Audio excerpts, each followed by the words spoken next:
Senhoras e senhores, conheçam o meu segundo canal, lugar onde eu reúno compilados dos melhores momentos que rolam nas lives.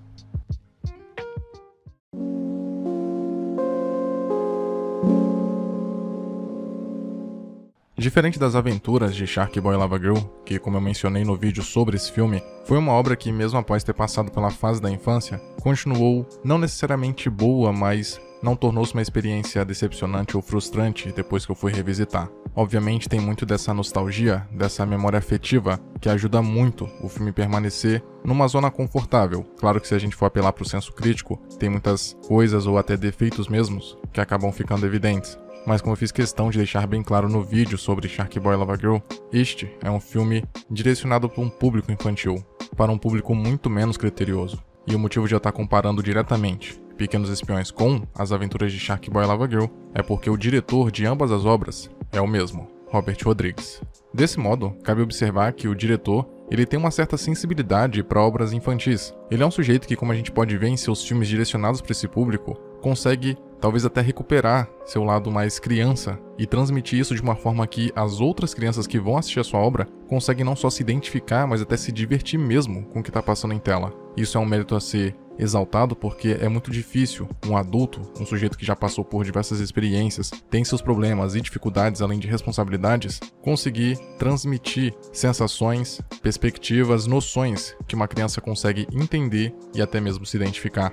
Novamente, como essa faixa etária tem muito menos critério, é até mais fácil você criar uma história, um universo, elementos, conceitos, sem muito compromisso com a realidade, sem muita seriedade. Até porque, nessa fase, as crianças têm muito mais imaginação, criatividade, e existe uma facilidade em aceitar o que é entregue, desde que a história seja cativante. O mais importante é ser divertido, não necessariamente o compromisso que ela tem com regras e conceitos baseados na vida real. Isso só vai se tornando um problema, na verdade um elemento recorrente em análises, em críticas, quando a gente cresce, amadurece e desenvolve um senso crítico. E outra coisa que eu já posso dizer de antemão, antes de adentrar na história de Pequenos Espiões, é que, assim como acontece em Shark Boy Lava Girl, nesse caso, não existem cenas de duplo sentido ou até frases que podem remeter a outro tipo de teor, outro cunho. E eu falo isso porque, novamente, é muito difícil um adulto conseguir criar uma história feita para crianças sem acabar deixando rastros ou traços da sua fase, da sua idade. Às vezes até involuntário, como já passou por muitas experiências, tem noção muito mais do mundo, da vida, como funcionam as coisas.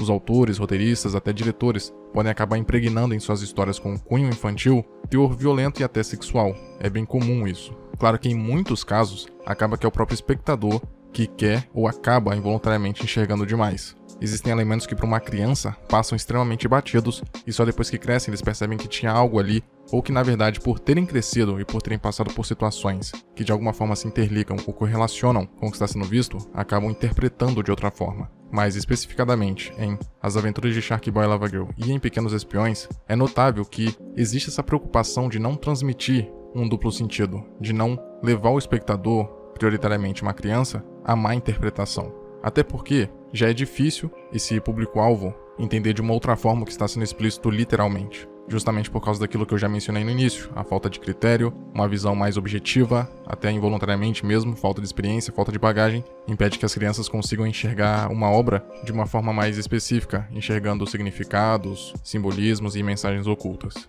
Ao mesmo tempo, também se aproveitando disso, Pequenos Espiões acaba sendo um pouco bizarro para dizer o mínimo. Para uma criança, os elementos, ou melhor, as criaturas que aparecem nesse filme, não são tão bizarros e esquisitos quanto é para um adulto que já está acostumado e consegue identificar feições humanas e até mesmo feições assustadoras, mas que podem ser consideradas inofensivas. Mas no caso de Pequenos Espiões, existem algumas criaturas que acabam sendo até mais perturbadoras para adultos do que para crianças, por incrível que pareça. Novamente remetendo à ideia de que esse público-alvo não consegue enxergar muita malícia nesses elementos feitos para eles próprios. Claro que alguns podem encontrar estranheza naquilo, sentir certo medo, receio, porque, de novo, são criaturas bizarras mesmo. Por exemplo, existem os capangas que têm um corpo humanoide, mas cada parte de seu corpo é um dedão gigante, então os braços e as pernas e a cabeça são simplesmente isso, dedos. Num primeiro momento pode até não parecer tão bizarro ou esquisito, mas quando você para pensar sobre isso, torna-se perturbador. Isso é um detalhe importante porque acaba acontecendo só com um público mais amadurecido mesmo.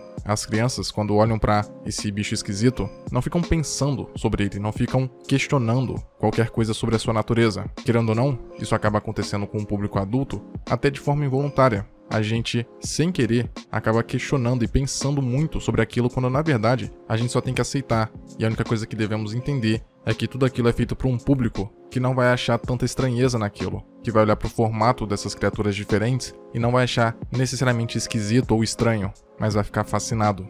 Falando nisso, existe um programa de TV dentro desse universo de Pequenos Espiões, que inclusive o Johnny é fã, apresentado por um sujeito chamado Floop, que satiriza a maioria dos programas infantis, geralmente matinais, que contam com conceitos e elementos muitas vezes estranhos que não condizem com o que a gente encontra no mundo real, mas para o público infantil não faz a menor diferença. Na verdade, acaba sendo muito mais atrativo do que se fossem pessoas. E eu digo especificamente dessa forma porque, no programa, os personagens que aparecem não são humanos. Na verdade, são bem deformados até. E claro que, olhando superficialmente, não é algo tão bizarro. Chama atenção, claro, para uma criança é só fascinante e até engraçado, mas quando a gente entende a história por trás daqueles personagens, por que aquelas criaturas têm aqueles rostos e se vestem daquela forma, aí sim a história ganha um teor muito mais maligno até. Isso é condizente porque esse programa, inclusive o apresentador, tem um plano maligno envolvendo a dominação mundial, como é clássico de qualquer vilão de filme genérico, e o seu programa nada mais é do que uma forma, aliás, uma parte desse esquema. Inclusive, remetendo novamente à ideia de que esse programa, na verdade esse núcleo, é uma sátira aos programas infantis e as lendas em torno deles, existe uma passagem onde eles tocam a música tema do programa do Floop e eles conseguem encontrar uma mensagem decodificada quando a música é ouvida ao contrário. No restante, o filme ele segue uma estrutura bem familiar, bem divertida e inofensiva mesmo. Basicamente, todo o conceito gira em torno de duas crianças que descobrem que seus pais são espiões, para enorme surpresa deles, porque, como diz até a Carmen, seus pais eram muito chatos para serem espiões. E sim, existe todo um submundo de espionagem. Os pais da Carmen e do Johnny eram extremamente famosos nesse ramo, mas com o nascimento das crianças, eles tiveram que abandonar essa carreira deles. Inclusive, eles se conheceram em uma missão para poderem ter uma vida mais pacata, longe do perigo que acompanha a espionagem. Obviamente a premissa é absurda, mas como é direcionada e feita para um público infantil, quando ambas as crianças precisam agir como genuínos espiões, apesar de não terem tido nenhum tipo de treinamento, nenhuma forma de iniciação, eles acabam se dando bem, muitas vezes por causa do acaso e da sorte, mas entende-se que por causa da genética, eles já carregavam todo esse potencial para um dia, eventualmente, se tornarem espiões. Tanto que no final, depois de resolverem todo o problema, todo o conflito central do filme, o antigo chefe do casal Cortez diz que precisa deles para uma nova missão, mas não dos pais, e sim dos recém-descobertos espiões, Johnny e Carmen. Eu acho que é importante, fundamental, ressaltar que esse filme é direcionado para um público infantil, porque muitas pessoas, quando crescem e voltam a reassisti-lo, com essa mentalidade mais evoluída, amadurecida e com senso crítico, acabam percebendo os defeitos que, na infância, eram imperceptíveis justamente por causa da falta de critérios. Só que não sabem discernir que agora já estão adultos e por isso a visão é diferente e a forma de avaliar também deve ser diferente. A proposta, a premissa,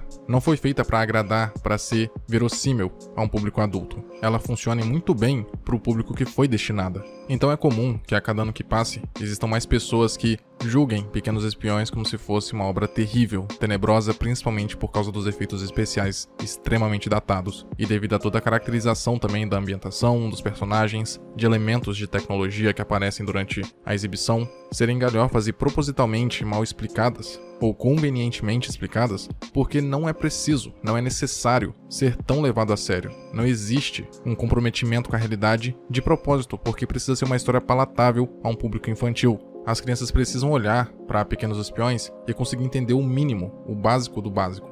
Curiosamente, o filme ele até tem conceitos mais avançados, mas que são mastigados para o roteiro para não ficar complexo, como por exemplo a ideia de inteligência artificial, do terceiro cérebro, mas como eu falei anteriormente, é tudo bem mastigado de uma forma que qualquer um possa entender. Obviamente poderia ser muito mais ampliado, explicado e explorado, mas volto a ressaltar que essa não é a intenção.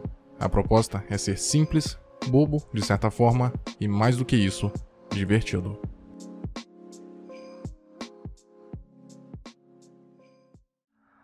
Muito obrigado por ter chegado até aqui.